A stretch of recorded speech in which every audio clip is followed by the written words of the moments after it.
Ya, kita mulai ya. Bismillahirrahmanirrahim. Selamat siang. Assalamualaikum warahmatullahi wabarakatuh. Waalaikumsalam warahmatullahi wabarakatuh. Ya, silakan videonya diaktifkan. Ya, saya nyambung dengan pertanyaan kemarin ya, Mas Andri, metode mana yang paling efektif? Jadi tergantung rumah sakit. Kalau rumah sakitnya jumlah tenaga perawatnya paling lebih sedikit dibanding jumlah pasien, berarti yang digunakan adalah metode fungsional. Tapi kalau perawatnya kualitasnya udah banyak, terus sudah bagus, maka yang paling bagus adalah metode primer. Gitu ya, Andri ya? Bisa dipahami, Andri? Ya, Bu. Ya, oke. Terus hari ini selanjutnya adalah presentasi tentang timbang terima ya. Timbang terima harapannya ya karena kalian perawat anestesi berarti bisa dari perawat anestesi ke perawat yang ada di ruangan atau dari perawat ruangan ke kamar operasi menuju pasien yang akan dioperasi. Itu apa saja sih yang harus disampaikan, yang harus ditimbang terimakan seperti itu. Gitu ya. Semua sudah sesuai aturan ya. Agis sudah pakai kemeja? Ini Bu pakai kemeja. Ya, oke. Kemeja, Bu. Ya, sip. Terus Alfian? Kemeja? Iya, pakai, Bu. Oke. Terus Apri sudah mandi, Apri? Sudah, Bu. Sudah ya, oke. Iya. Sebenarnya saya pilih yang kemarin nggak datang ya. Yang kemarin nggak datang tuh ada Dimas, ada Vicky, ada satu lagi siapa ya? Lupa saya. Ada di Dimas, Vicky, sama Aditya. Aditya tuh cewek apa cowok? Karisma Aditama, Bu, bukan Adita Zetra. Aditama. Aditya cowok apa cewek? Cowok ya? Aditama, Bu. Cowok. Aditama, Bu. Aditama, Bu. cowok, Bu. Adita cewek. Iya, Adita kan kemarin presentasi, Putri ingat. Kalau Aditya Oh, iya. cowok ya, Aditama. yang kemarin nggak datang. Ya, Ya, oke. iya, Bu. Sebenarnya yang 3 ini yang harusnya presentasi ya, yang paling nggak datang. Oke, berarti yang sudah aja ya. Saya tadi barusan download ya.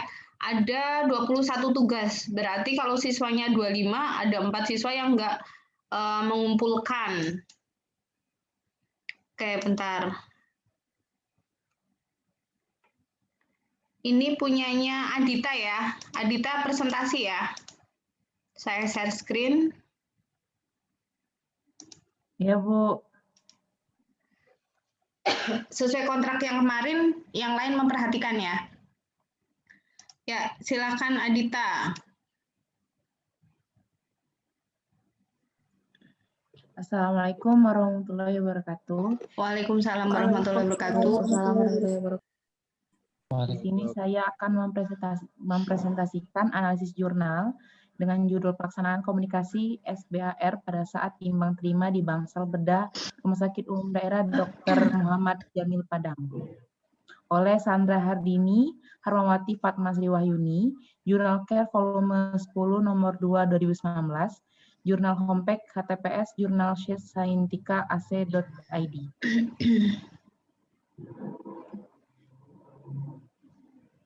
Abstrak, peningkatan komunikasi efektif merupakan sasaran keselamatan pasien yang kedua. Komunikasi efektif menggunakan teknik SBAR merupakan kerangka teknik komunikasi yang disediakan untuk berkomunikasi antara petugas kesehatan.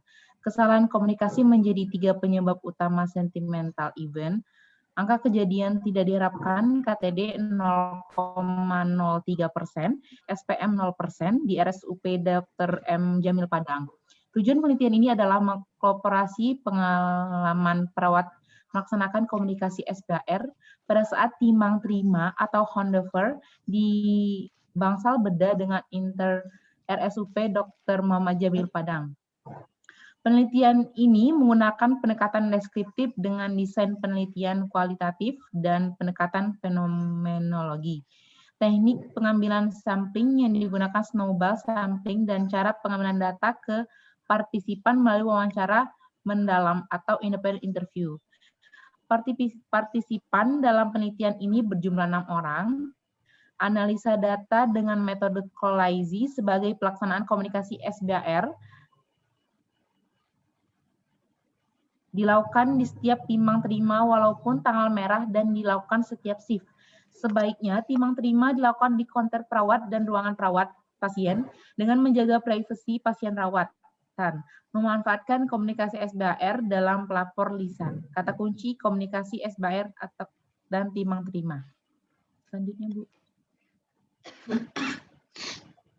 Pendahuluan. Keselamatan pasien merupakan salah satu komponen kritis dari manajemen mutual pelayanan rumah sakit yang dapat memberikan kontribusi dalam peningkatan mutu, diantaranya penerapan alat ukur, peran dan kerjasama tim dan para ahli. Menurut WHO 2016, penyebab yang berhubungan dengan medication error salah satunya adalah tidak bagusnya komunikasi antara tenaga kesehatan profesional dan pasien. Hal ini berdampak pada keselamatan pasien di rumah sakit.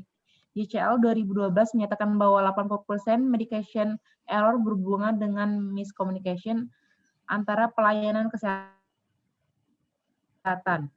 Realisasi program kerja bidang pelayanan keperawatan di RSUD Dr. M. Jamil pada tahun 2016, salah satunya menyatakan angka kejadian tidak diharapkan di rumah sakit Dr. M. Jamil Padang, KTD 0,03%, SPM 0%, kepuasan pasien 86,46%, SPM 90%.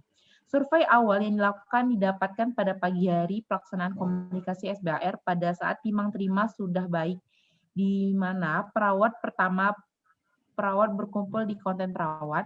Di sini disampaikan kondisi pasien, bagaimana situasi pasien saat ini, kegiatan berlanjut ke ruang pasien. Di ruang pasien, perawat menjelaskan bahwa saat ini mereka sedang pergantian dinas dan menyampaikan siapa perawat selanjutnya. Perawat mengecek kondisi pasien, nama, diagnosa medis, riwayat pasien, pengajian, dan intervensi yang akan diterima pasien. Hasil observasi yang didapatkan bahwa belum semua pasien dibacakan dari buku. Metode penelitian. Penelitian ini menggunakan pendekatan deskriptif dengan desain penelitian kualitatif dan pendekatan fenomenologi. Partisipan dan penelitian ini yang memenuhi kriteria partisipan yang dipilih sebagai berikut. Perawat yang melakukan komunikasi SBAR saat timbang terima bersedia menjadi partisipan dengan memberikan persetujuan, memahami bahasa Indonesia dan mampu menceritakan pengalaman menggunakan komunikasi SBAR, pengambilan dengan teknik snowball, sampling, dan didapatkan 6 orang partisipan.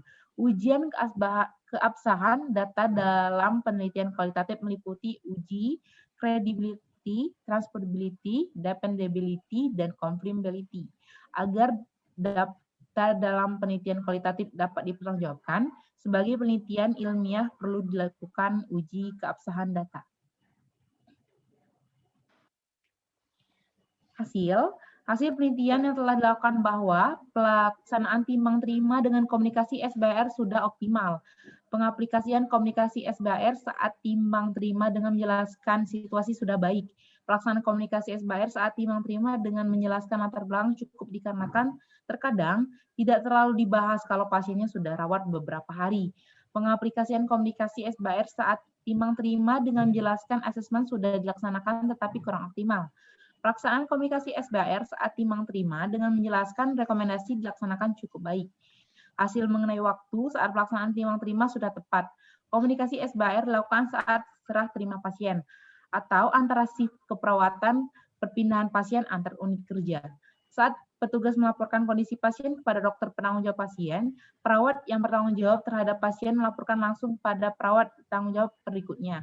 Cara ini memberikan kesempatan diskusi yang maksimal untuk kelanjutan dan kejelasan rencana keperawatan. Dan sejauh ini, semua penelitian menunjukkan hasil positif dan berjalan lancar seperti yang diinginkan. Next, Bu. Pembahasan. Komunikasi SBAR dapat meningkatkan keselamatan pasien yang dirawat di fasilitas pelayanan kesehatan. Perawat dan tenaga kesehatan lain harus mampu dan terampil menerapkan sasaran keselamatan pasien. Pelaksanaan timbang terima dapat juga dilakukan di ruang perawat, kemudian dilanjutkan dengan berkeliling mengunjungi klien satu persatu, dan dilaksanakan tepat waktu pada saat pergantian dinas yang disepakati. Timbang terima dilakukan di dekat pasien bila ada informasi yang mungkin membuat klien terkejut, sebaiknya jangan dibicarakan di dekat klien tetapi di ruang perawat. Penelitian ini juga menyatakan bahwasanya teknik komunikasi SBAR yang digunakan seandorfer adalah alat komunikasi yang digunakan oleh perawat obstetri dan komunikasi ini meningkatkan sikap perawat dalam meningkatkan keselamatan pasien di bangsal obstetri. Komunikasi dengan ketidaklengkapan informasi yang terjadi pada proses serah terima pasien dan akan berakhir dengan kejadian yang tidak diharapkan. Menggunakan komunikasi SBAR perlu diterapkan dan dilaksanakan pada saat timbang terima dan membantu perawat dalam berkomunikasi antar perawat yang dapat meningkatkan kepercayaan dalam tim yang akhirnya dapat berdampak pada keselamatan pasien yang dapat mengaruhi insiden keselamatan pasien.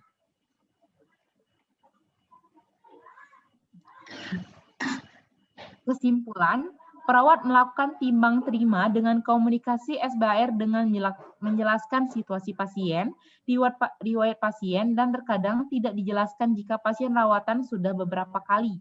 Perawat melakukan timbang terima di counter perawat dan ruangan pasien. Informasi yang disampaikan saat di ruang pasien yang penting saja, guna menjaga privasi pasien. Manfaat komunikasi SBAR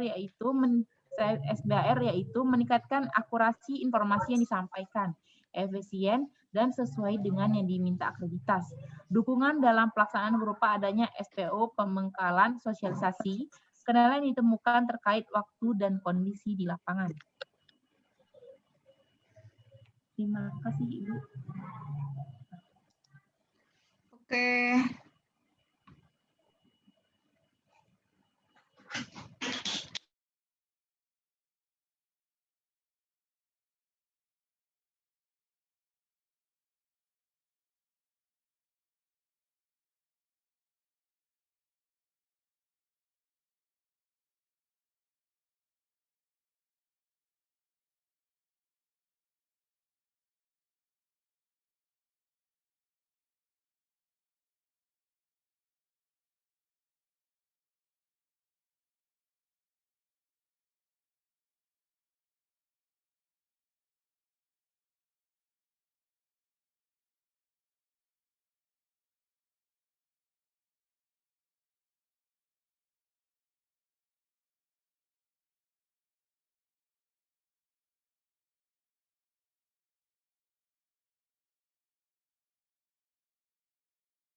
Ya, mohon maaf tadi ada ini.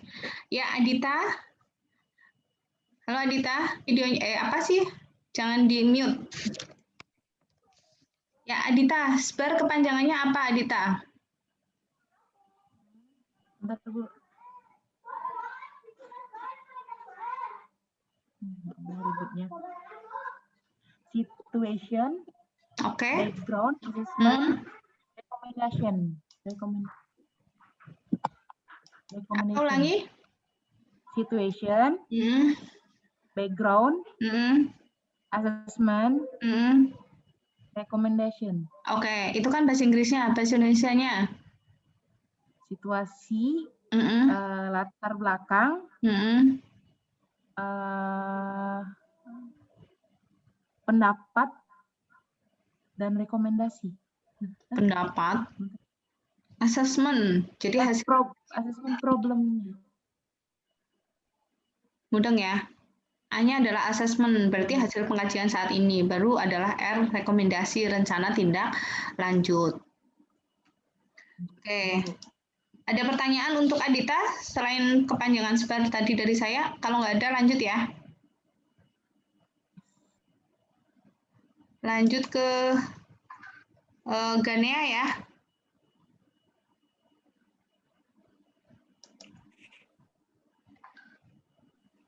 Hadir, Bu. Ganea, filenya yang mana?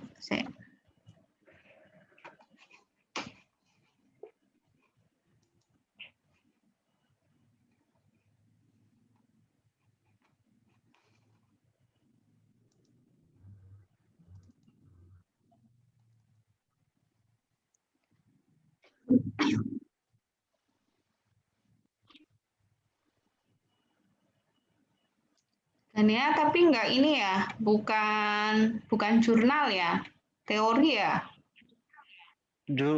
Jurnal, Bu. Jurnal apa? Dari jurnal itu, Bu. Jurnal Dari apa? jurnal itu anestesi. Jurnal ini. Oke, saya sambil cek ya.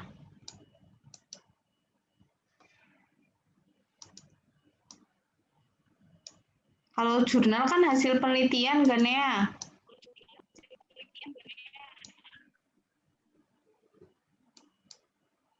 Ya udahlah. Saya share screen dulu ya.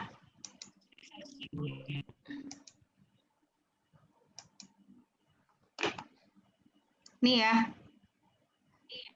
Ya, silakan kan ya.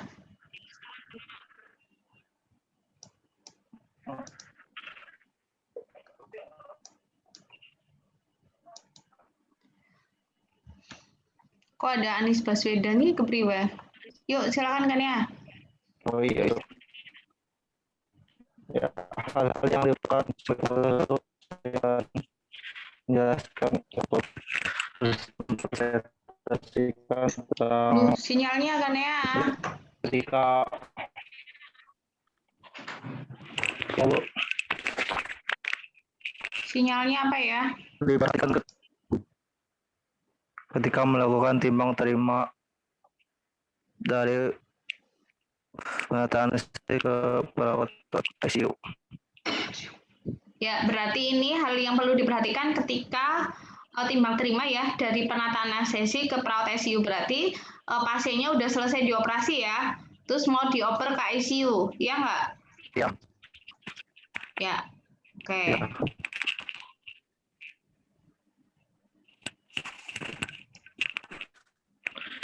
Yang pertama, identifikasi diri Anda dan peran serta dapatkan nama perawat. Memberitahu nama dan peran Anda apa unit penerima.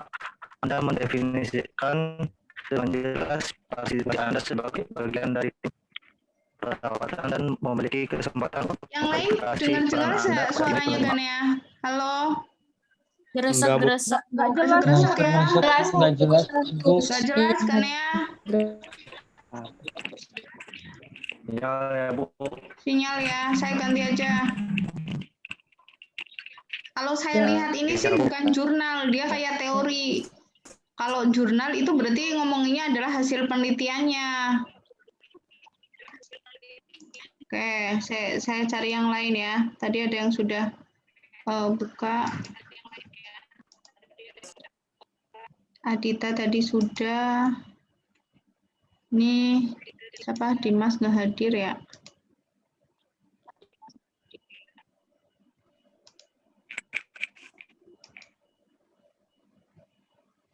Andri ya. Saya Ya, Bu. share screen punya Andri.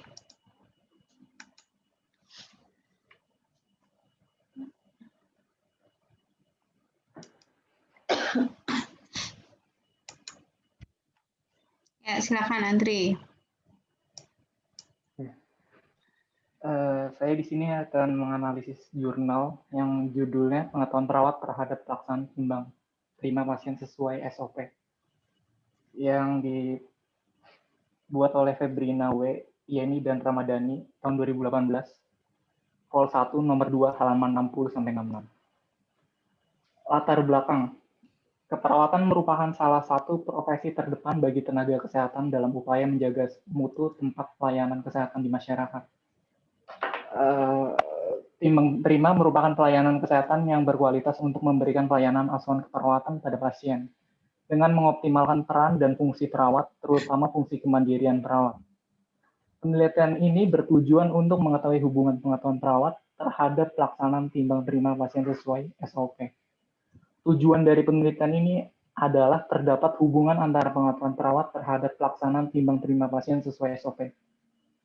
Disarankan rumah sakit untuk terus meningkatkan pengetahuan sumber daya manusia keperawatan, serta melakukan supervisi melaksanaan timbang terima pasien sesuai SOP.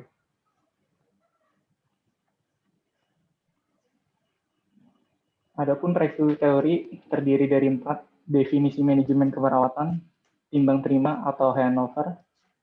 Yang ketiga ada overrun. Yang keempat ada peningkatan mutu.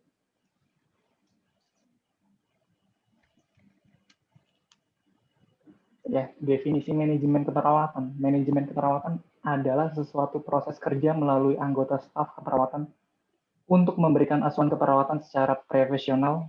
Manajemen keperawatan dituntut untuk merencanakan, mengorganisasi, memimpin, dan mengevaluasi sarana dan prasarana yang tersedia untuk dapat memberikan asuhan keperawatan yang seefektif mungkin bagi individu, keluarga, dan masyarakat. Proses manajemen keperawatan sejalan dengan proses keperawatan sebagai satu metode pelaksanaan asuhan keperawatan secara profesional menurut Nur Salam tahun 2013.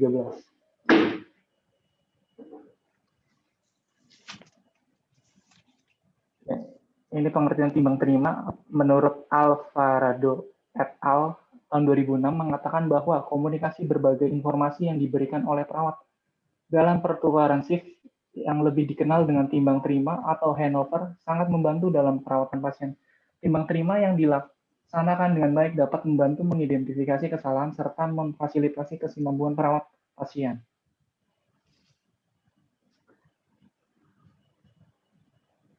Overrun merupakan teknik atau cara untuk menyampaikan dan menerima sesuatu laporan yang berkaitan dengan keadaan pasien. Overrun pasien harus dilakukan seefektif mungkin dengan menjelaskan secara singkat, jelas, dan lengkap tindakan mandiri perawat, tindakan kolaborasi yang sudah dan yang belum dilakukan, serta perkembangan pasien saat itu.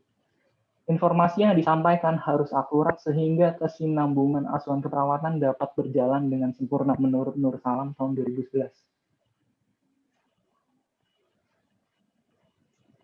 Selanjutnya, ada peningkatan mutu dalam segala bidang, khususnya dalam bidang kesehatan, salah satunya melalui akreditasi rumah sakit, menuju kualitas pelayanan internasional dalam sistem akreditasi yang mengacu pada standar Joint Communication International atau JCI, diperoleh standar yang paling relevan terkait dengan mutu pelayanan rumah sakit internasional, patient safety goals, atau sasaran internasional keselamatan pasien yang meliputi 6 sasaran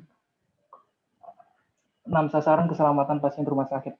Salah satu sasaran keselamatan pasien adalah komunikasi yang efektif yang bisa dilakukan oleh perawat saat overrun, menurut Kemenkes RI tahun 2011.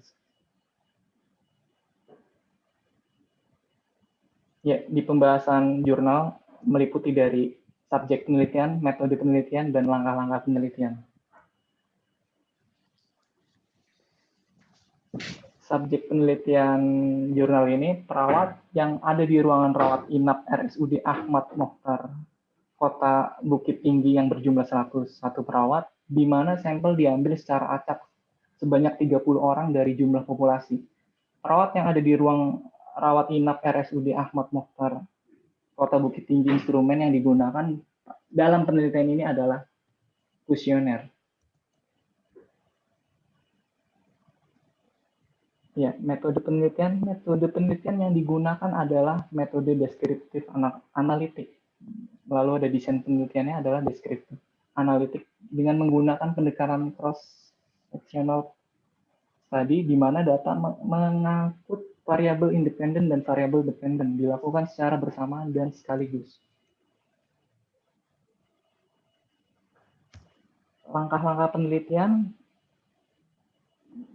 melakukan penelitian secara langsung ke lapangan yang hasilnya berupa data mentah yang diolah menggunakan teknik deskriptif analitik, lalu melakukan uji prasyarat untuk analisis atau uji asumsi klasik, yang ini terdiri dari pertama, melakukan normalitas menggunakan Kolmogorov atau Smirnov, yang kedua ada linearitas uji, yang ketiga ada tes heterokedasitas.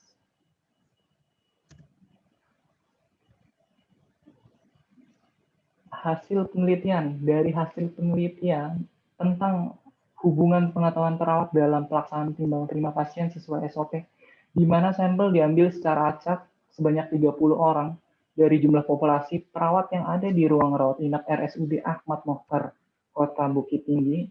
Instrumen yang digunakan dalam penelitian ini adalah kuesioner. Berdasarkan hasil penelitian terhadap 30 perawat di ruang rawat inap RSUD Dr. Ahmad Mokhtar, Kota Bukit Tinggi tahun 2017, diketahui bahwa 16 perawat sebanyak 53,3% dengan kategori pengetahuan tinggi dan 14 perawat yang berjumlah 46,7% dengan kategori pengetahuan rendah dalam pelaksanaan timbang terima pasien sesuai SOP di ruang rawat inap. Ya, ini grafik kinerjanya di mana tadi yang pengetahuan tinggi sebesar 56,3 lebih besar, lalu yang pengetahuan kurang lebih kecil dari situ.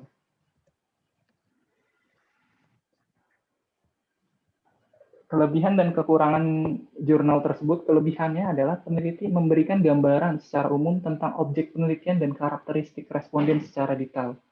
Yang kedua, peneliti menyertakan referensi sehingga pembaca dapat menambah referensi yang dibaca. Lalu ada kekurangannya. Kekurangannya, peneliti banyak menggunakan bahasa ilmiah yang digunakan dalam jurnal sehingga jurnal sulit dipahami.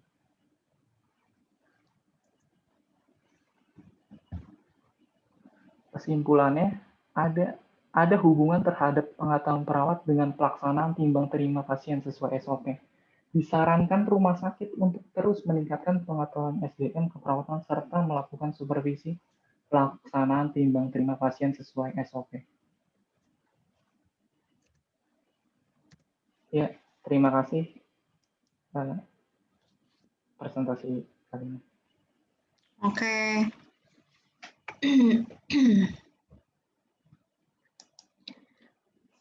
Ya, Andri. Jadi kalau setahu Putri, definisi dari handover sama timbang terima sama operan itu sama aja. Tadi kan kamu buat jadi 2 slide ya. Handover, iya nggak sih? Huruf buka timbang terima, terus bawahnya adalah operan, iya nggak? Iya, Bu. Nah, itu sebenarnya sama, Mas. Jadi penyampaian informasi dari satu perawat ke perawat lainnya yang pada prinsipnya adalah agar proses asuhan perawatan itu berlangsung 24 jam, ya kan? Karena dari shift pagi ke shift sore, pagi ke sore bener ya, sore ke malam. Nah, karena kalian perawat anestesi, sebenarnya jurnalnya masih belum cocok ya. Tadi ngomongin komunikasinya pakai SBAR, itu di ruang rawat inap, terus yang Andri juga di ruang rawat inap, karena mungkin nggak nemu ya. Oke, jadi selanjutnya saya share screen terkait dengan teori timbang terima di ruang OK ya, ruang operasi.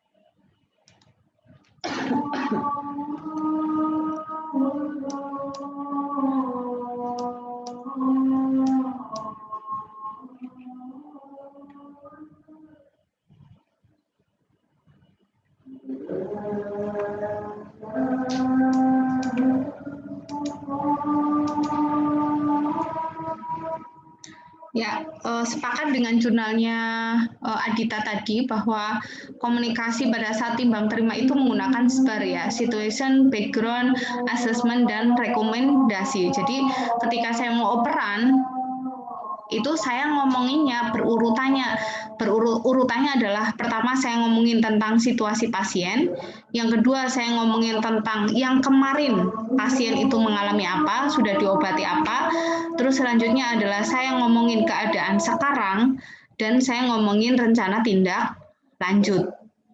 Contohnya misalnya saya ngomongin di ruang rawat inap lagi operan, terus saya ngomong tentang kondisi pasien saat ini. Misalnya pasien sesak nafas, saya ngomongin RR-nya 24. Terus background-nya saya ngomong tentang riwayat penyakit pasien. Oh, ternyata pasien adalah punya penyakit asma, kemarin sudah dikasih nebulizer misalnya.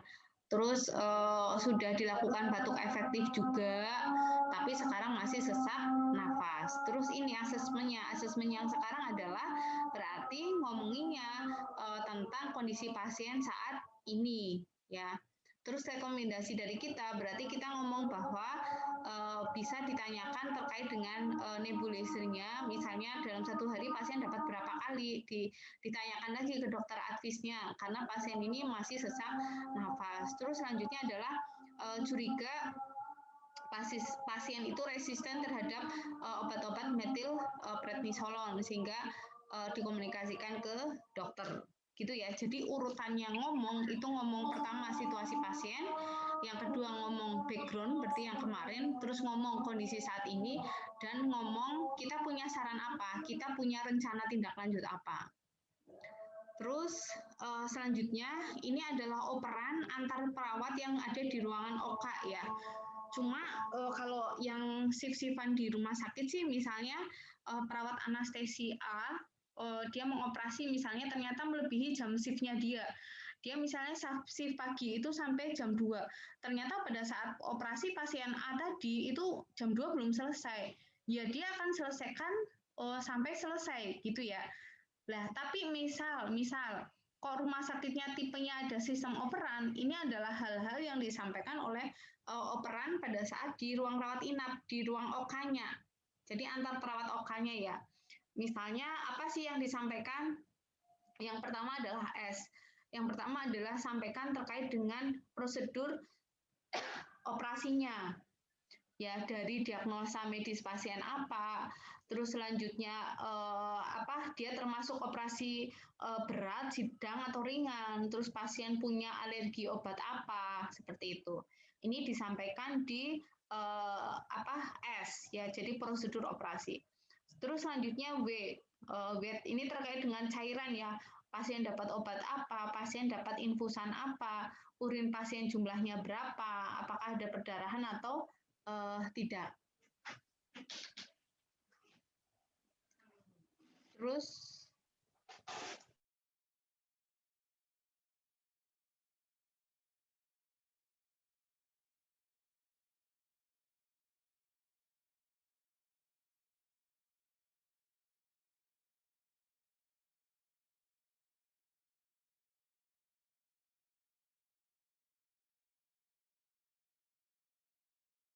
ya, mohon maaf.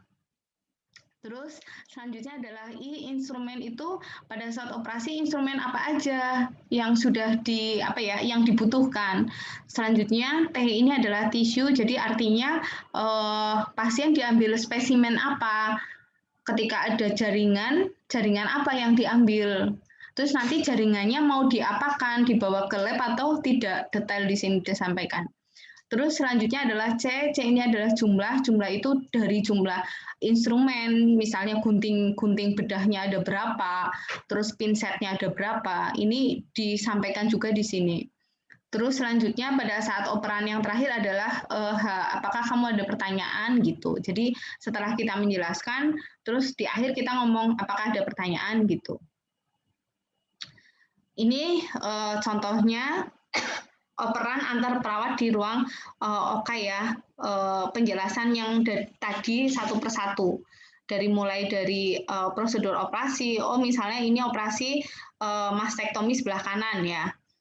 Terus selanjutnya W, pasien itu sudah dapat obat misalnya NaCl. Terus selanjutnya instrumen, dia ada 2 alat mastektomi instrumen.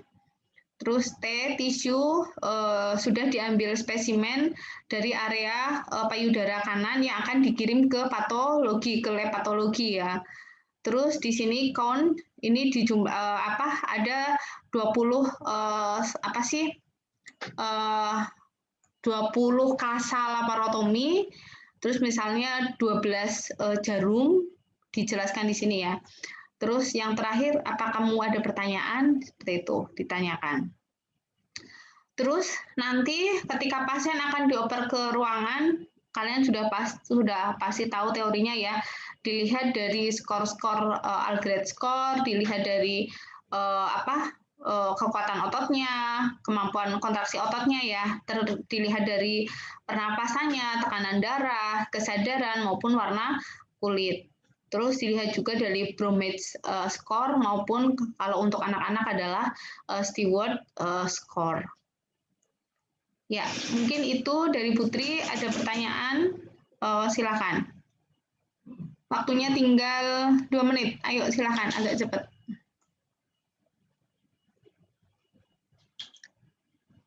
Ini yang hadir 20 tok. Adita, nanti kamu WA Tasya ya. Siapa yang nggak hadir ya, Adita? Baik, Bu. Ya. Oke, silakan, ada pertanyaan?